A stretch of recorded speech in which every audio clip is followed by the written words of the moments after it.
Olá, guerreiros e guerreiras da Triva Academy, Mari aqui de novo. E hoje a gente vai falar um pouquinho sobre inteligência emocional. Então vem comigo que o conteúdo tá, espetacular.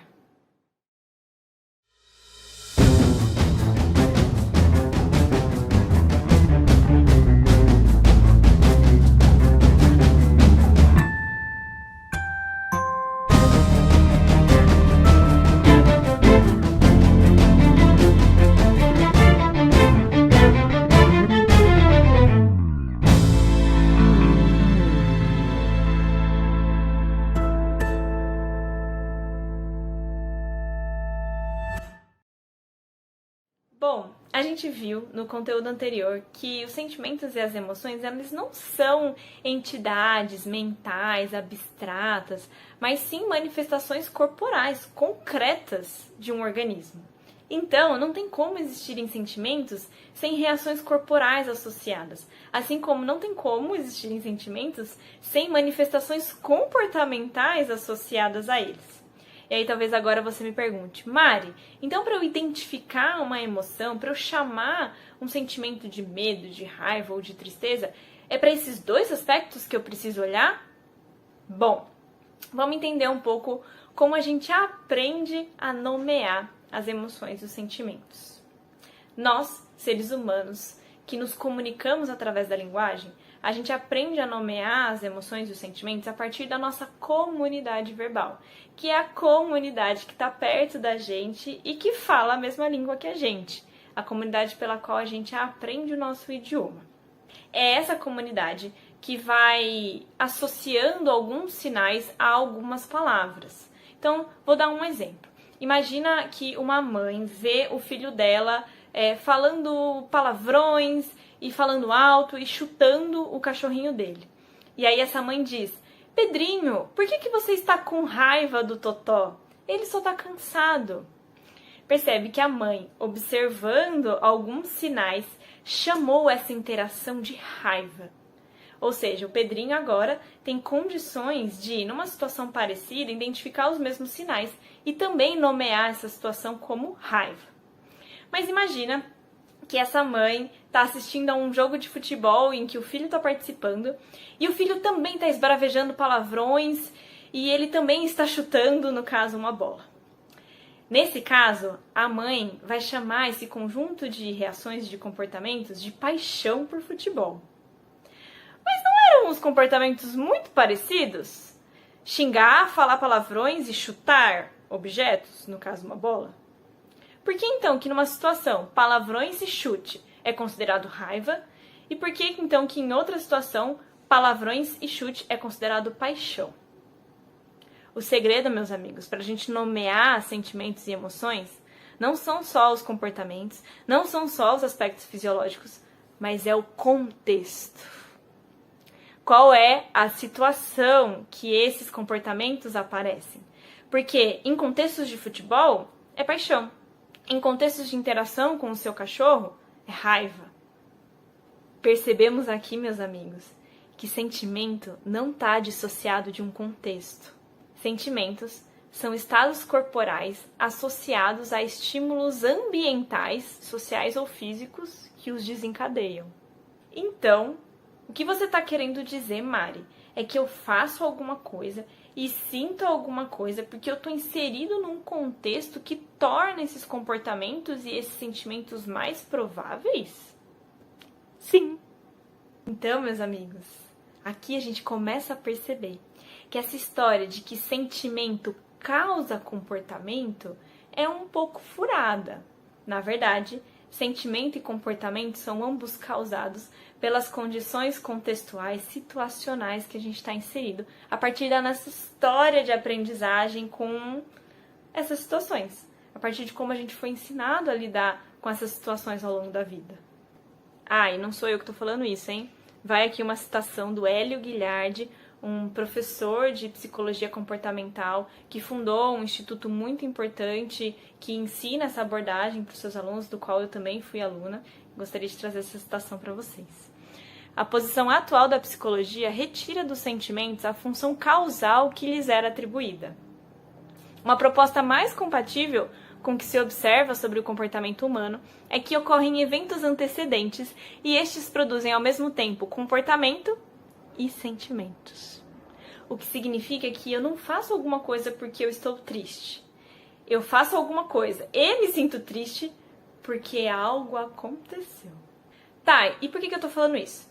Porque no outro vídeo a gente viu que as emoções, elas expressam necessidades. Elas mostram, indicam necessidades que precisam de cuidado dentro de nós. Mas não são só necessidades que as emoções expressam e indicam. Elas também são informações valiosas sobre coisas que estão acontecendo no nosso contexto, nas nossas situações. Porque elas não aparecem em qualquer situação. As emoções aparecem em contextos específicos. Então, fica mais fácil de descobrir o que está acontecendo com a gente, não só num nível interno, pessoal, individual, mas também num nível estrutural, sistêmico. Entende?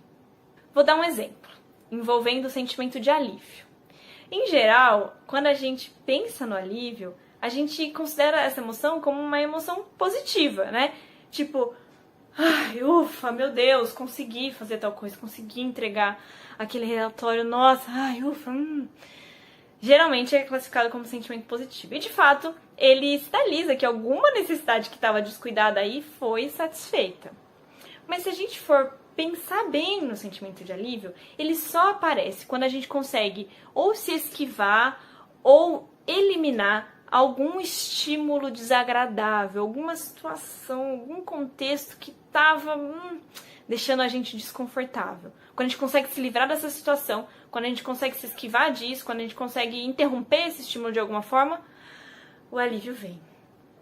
Então, apesar dele ser uma sensação até que confortável, quando a gente sente alívio, isso significa que a gente estava envolvido numa situação, num contexto de ansiedade, ou de pressão, ou de desconforto.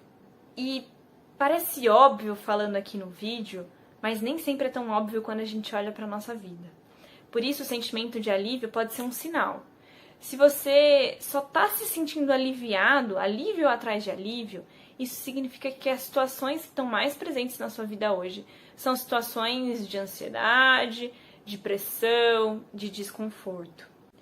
Muito provavelmente você só está agindo para se livrar de uma potencial punição, de um potencial perigo ou cobrança, provavelmente para se esquivar de uma crítica ou de desapontar alguém, ou de ser julgado, de ser categorizado como errado. Porque assim, a gente pode se engajar em comportamentos por conta da conquista, por conta do apoio, por conta do reconhecimento que a gente vai receber das pessoas, pelos aspectos positivos que essa conquista traz. Ou a gente pode se engajar em comportamentos para evitar que coisas ruins aconteçam. E ambas as situações, ambos os contextos engajam. Só que alguns produzem sentimentos de ansiedade e outros produzem sentimentos de satisfação, de senso de realização, de alegria. Consegue perceber a diferença? Consegue perceber como os sentimentos revelam a qualidade das situações, dos ambientes em que a gente está inserido? Porque um mesmo comportamento pode ser emitido de novo por conta de uma conquista, de um reconhecimento que eu vou obter lá na frente, ou para evitar que alguém fique bravo comigo, o mesmo comportamento. Mas são situações diferentes. Então eu te pergunto, como são os ambientes nos quais você está inserido? Como você tem se sentido mais ultimamente? Você tem se sentido pressionado? Ou você tem se sentido impulsionado e apoiado para conquistar as conquistas que você quer conquistar? Então é só a partir da identificação dos sentimentos que estão vivos dentro de você, das necessidades que esses sentimentos estão sinalizando, que precisam de cuidado, e das situações, dos contextos que você está inserido, que você está de fato instrumentalizado para o seu autocuidado, para produzir as mudanças necessárias na sua vida, para que você se sinta melhor. E não só no seu nível individual, mas no seu nível sistêmico, estrutural. Porque se você não faz modificações estruturais na sua vida, se você não faz modificações estruturais no lugar onde você trabalha, não adianta muito você se cuidar na sua casa, e aí quando você chega no trabalho, tudo acontece de novo. Aí você se cuida na sua casa, aí você chega no trabalho, tudo acontece de novo. Meus amigos, isso é autocuidado. é você estar consciente de todos esses processos, usar as emoções como guias, como bússolas importantes para você entender tudo que está acontecendo, e aí sim você conseguir criar espaços na sua rotina, criar espaços de conversa com seus amigos, o que você precisar para se sentir melhor. Não adianta eu chegar aqui e falar que autocuidado é fazer exercício, é beber água, é dormir cedo e é trocar ideia com seus amigos, se essas não forem as suas necessidades. Porque talvez você já esteja fazendo tudo isso e talvez você continue se sentindo ansioso. Talvez você continue se sentindo perdido ou pressionado de alguma forma. Então, você precisa olhar para os aspectos da sua vida e aí sim decidir o que te cuida. E, se possível, ser vetor de transformação dentro dos espaços que você ocupa. Trazendo provocações para que os ambientes sejam mais impulsionadores e não opressores. Sejam mais reconhecedores e não pressionadores. Faz sentido? Bom, já deu para ver que essa questão do autocuidado individual e desse cuidado coletivo estrutural sistêmico está intrinsecamente interrelacionado. E por fim, gostaria de dizer que todo esse vídeo 2 foi embasado na análise do comportamento, que é uma das abordagens da psicologia, é uma abordagem que fala muito sobre comportamentos, sobre sentimentos e que tenta compreender como que funciona a inter-relação entre o organismo e seu contexto e seu ambiente. Então, vocês perceberam, né, que eu utilizei palavras bem diferentes das palavras do primeiro vídeo, mas é uma abordagem super rica, super bonita, é a abordagem que eu escolhi para minha carreira psicológica. E se vocês quiserem saber mais, é só pesquisar sobre análise do comportamento ou behaviorismo radical aí na internet, tá bom? Grande beijo!